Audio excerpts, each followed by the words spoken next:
Today we are continuing some of dance history and how things all relate. I'm asked often what the difference is between certain styles of dance and why one would train more enthusiastically in the ballet realm versus jazz or tap or ballroom, and what each of the strong suits are and how they all work together and how different they all are. So, over the course of time, with how long I've been teaching, I've kind of put together what I call the spider web of dance.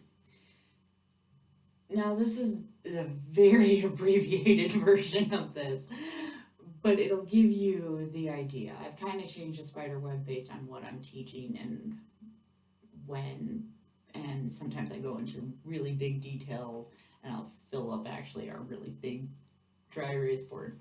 This is just to give us an idea. So, the black words are kind of our fundamental key points for classes that we would train.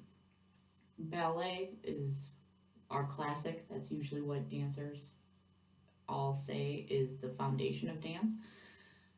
Because when you take a ballet class, you can take all of the very detailed training and apply it to pretty much every other form of dance. It is so detailed in how you move your body that you're able to have a better understanding and apply it. Mind you, this also comes with some challenges in cases like hip hop, where the two can kind of clash a little. And same thing to a certain degree, ballroom. Ballroom has its own set of nuances that are slightly different than ballet. But here's the thing, they all can work together and they all can build from each other. We're going to start up at the top. We have ballet. There's more to it than just ballet, though. There are three core methods. The primary one, obviously, being our French, which lent its way to the Italian method, and in turn brought us to the Russian method. They both, however, stem from the French variation of ballet. Most of the terms are in French.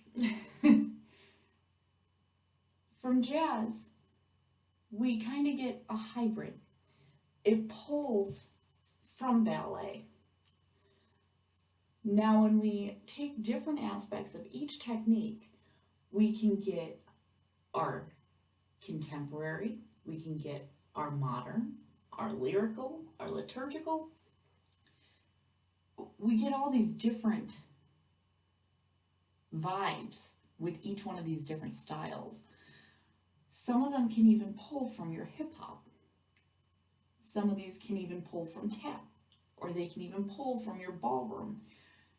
This is just an offshoot primarily focusing from ballet and jazz. Our tap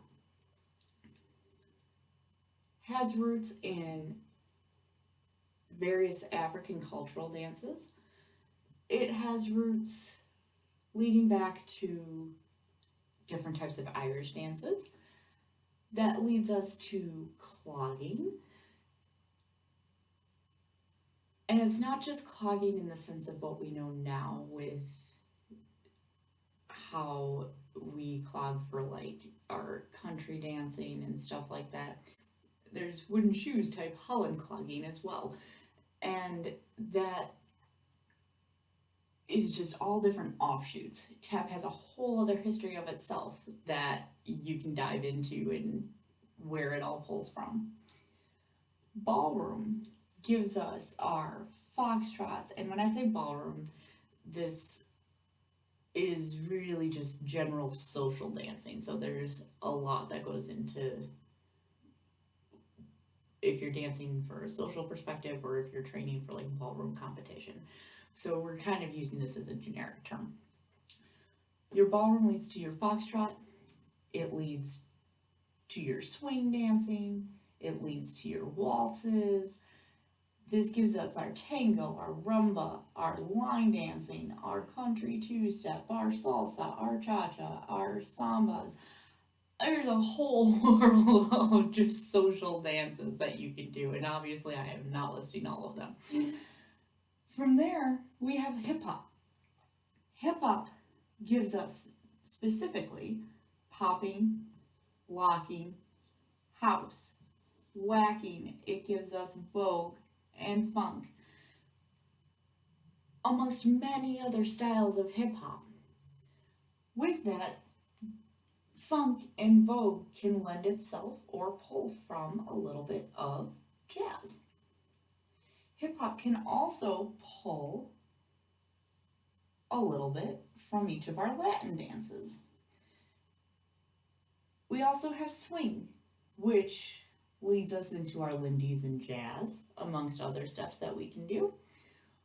We also waltz and ballet. Foxtrot lends its way to certain hybrids with tap, so you can do social dancing with that. There was a very awesome performer that was known for doing many foxtrots with his tap dancing and his dance partner. You can blend your ballet and tap and add in pirouettes and do more ballet tap.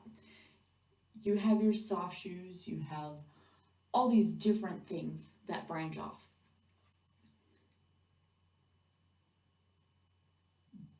All of this creates a big web. They borrow from each other sometimes. That's where we get different styles in choreography. That's where we get different teaching techniques, because it does depend on how your teachers or choreographers have trained themselves. The spider web keeps growing. The more styles of dance you learn about, the more offshoots you learn about, they grow.